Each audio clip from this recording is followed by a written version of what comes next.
When I found out that I was going to lose my hair, my first thought was, I need a wig, and I need one fast. I want to have it before the hair falls out. And I wanted to look like me. I wanted it to feel like my own hair. And I even thought that maybe, just maybe, I could maybe fly under the radar and no one would notice that I had cancer. That's, of course, before I went public with my diagnosis. But like many women, I rushed out to buy a real hair natural wig. And then, like many women, I found out that there are some hard truths behind that decision. So you're going to have to make this decision between real hair and synthetic. So I thought I would share with you some of my pros and cons for buying a real hair wig. So let's start with the pros. For starters, they really do look fantastic. I found that my hair in the natural wig was remarkably soft, and it had a nice shine and a movement that looked very real. So here it is. All right, that's a real hair wig. I'm just going to show you the difference. This is synthetic. Do you see how it's much shinier, which in a way is kind of cool, but it doesn't look quite as real on the head. But it's like you take it out of the box and shake it, and it's in a style. So we're going to talk about that. So this, I got to cut almost like everybody was used to seeing my hair. So that's what you have to kind of think about. Here are the pros. When it comes to styling, a human hair wig, while it doesn't come out of the box and shake it and the style's right there, it does mean that you have the ability to style the wig in whichever way that you like, and that's great, although it can be time consuming and you have to be comfortable doing that.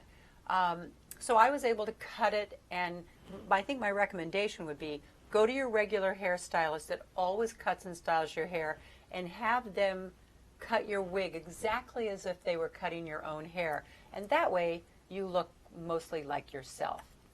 And then also durability. I must say that I noticed that my natural wig with the real hair really held up well.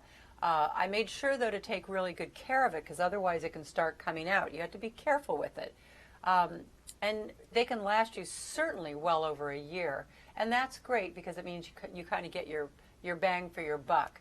But there are also cons. They are expensive.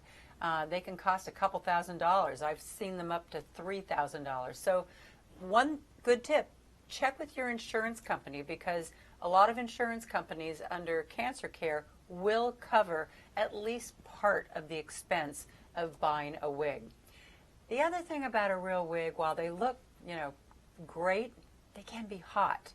I mean, maybe it's just because I was diagnosed in the month of June, but all I know is that those real hair wigs can get so hot, sometimes I just wanted to rip it off my head, but I didn't.